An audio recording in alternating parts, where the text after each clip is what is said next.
C'est l'histoire d'un frustré de l'économie qui va s'intéresser à la politique. L'histoire aussi d'un Toulousain qui monte à Paris. Le Sud martyrisé par le Nord. Il s'y installe dans le Nord et se prend à rêver d'écrire dans un journal. Après quelques articles publiés par Le Monde, il frappe à la porte du tout jeune Charlie Hebdo, ressuscité par Cabu-Eval.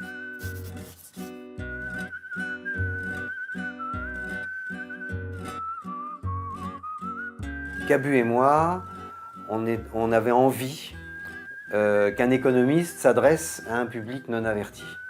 On trouvait Bernard très sympathique et talentueux. Et on a sympathisé, on l'a présenté à cette petite rédaction qui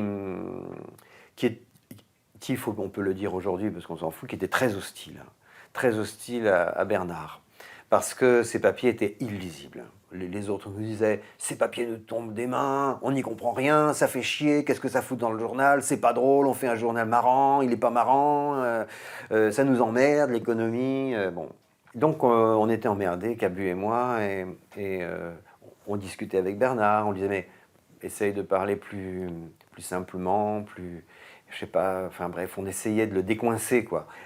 Et on a une idée, on lui dit, écoute, imagine que tu as des petits-neveux débiles qui comprennent rien.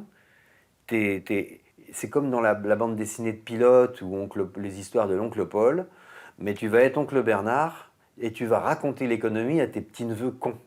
Donc tu vas leur parler un langage un peu enfantin, tu vas essayer de les faire marrer parce que sinon ils accrocheront pas, ils vont se faire chier. Parle à des enfants, t'expliques l'économie à des enfants. Bon. Et ça l'a fait rigoler. Il a dit « ah oui, je vais essayer ». Et la première chronique qu'il a signée, Oncle Bernard, était formidable. C'était à pisser de rire et on comprenait tout.